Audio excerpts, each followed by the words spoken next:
Deep in the hills of southeastern Ohio, near the edges of the Appalachian Range, is where the old town of Moonville once stood. Today, there's barely a trace of it. The buildings are long gone, trees have swallowed up the old paths, and the trains that once roared through the hills are now just memories. But one thing remains, and it has never gone quiet: the Moonville Tunnel. It sits like a scar cut into the rock, a cold stone archway in the forest, quiet in the day, but come nightfall, many say it's anything but empty. This place has a reputation, and not just the kind that comes from creaky boards and old stories passed around campfires.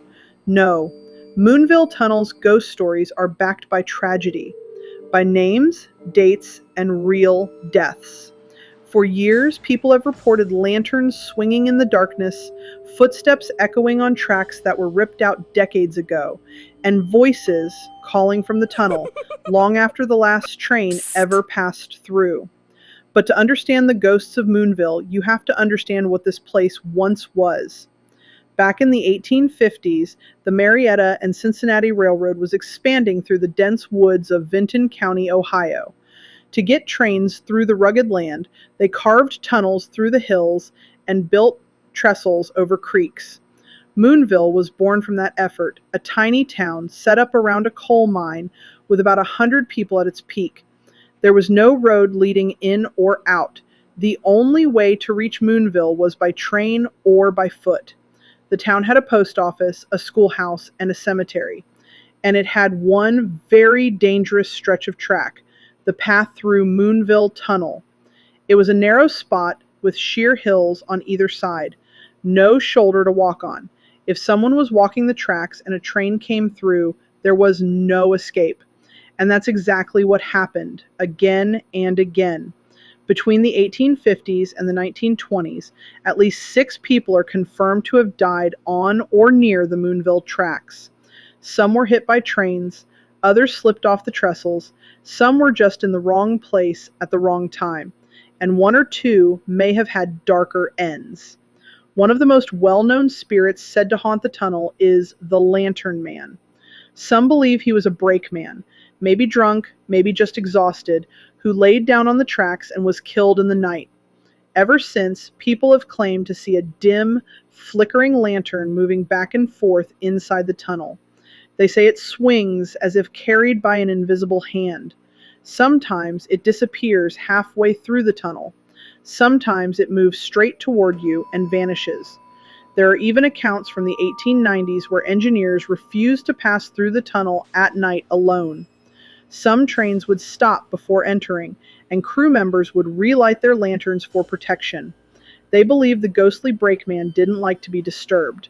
One old tale passed through generations tells of a conductor who refused to stop at Moonville after sundown. His logbook reportedly mentioned a cold draft and a light not belonging to this world crossing the tracks. The pages of that logbook were later displayed in a local Vinton County museum before being locked away due to theft attempts. Another ghost is the Lavender Lady. Unlike the others, she's not a railroad worker. She's believed to have been an elderly woman from Moonville who was walking to or from the cemetery when she was struck by a train. People say she appears wearing a long dress with a faint scent of lavender in the air. She doesn't speak. She just stands there, watching until you blink, and she's gone. Some believe she was walking home from visiting a grave. Others say she may have been trying to reach the train for medical help. No name is officially tied to her, but witnesses have seen her for over 80 years. A number of hikers have left flowers in her memory at the tunnel entrance, unsure of her identity, but moved by the story. One of the eerier reports comes from a group of students from Ohio University in the 1990s who camped near the tunnel. Around 3 a.m., they said a cold mist filled the tunnel and their camera flash wouldn't work. One student claimed a woman in a shawl was standing near the entrance. When they lit their lantern, she vanished. And then there's Baldy Keaton. He's one of the only ghosts in Moonville with a name. Historical records show that Keaton was a local man who was thrown from the tracks near the tunnel, some say during a fight. He died from his injuries. Since then, hikers and campers say they've heard rocks being tossed near them while they explore the tunnel, with no one else around. The belief is Baldy isn't angry, he's just mischievous. But not everyone's convinced. Some think he's warning people, telling them to leave.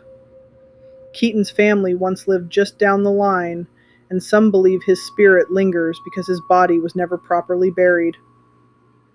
It's rumored his grave is unmarked, somewhere near the tree line. There are also stories of the engineer. Not much is known about him, only that people sometimes see a full-bodied figure walking through the tunnel, dressed in old-time railroad clothes, carrying nothing, but glowing faintly in the dark. He doesn't speak, doesn't turn, just walks, until he vanishes. Locals say the ghost of the engineer is most often seen on foggy mornings, usually when storms are moving in. Some believe his spirit is trapped in a loop, still trying to complete a route that ended too soon. And in 1988, the tracks were removed entirely.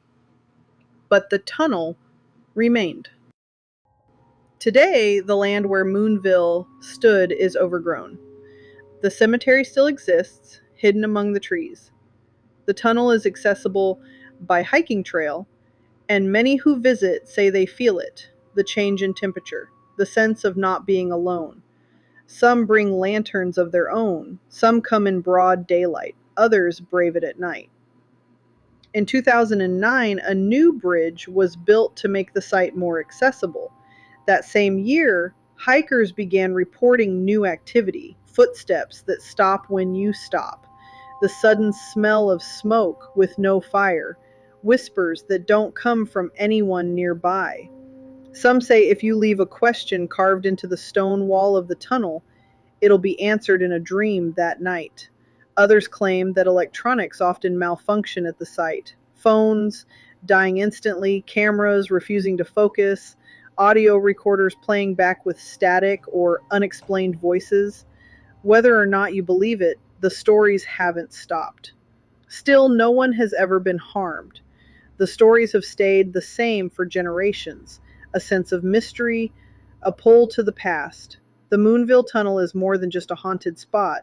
It's a reminder of how much has changed and how some things never leave. Whether it's just stories handed down over time or something more, the legends live on. And if you ever find yourself in Vinton County walking the trail toward that cold stone tunnel in the woods and you see a light swing toward you in the dark, just remember you're not the first and you won't be the last. Thank you for joining me on another creepy adventure. See you next time on Haunted Hillbillies.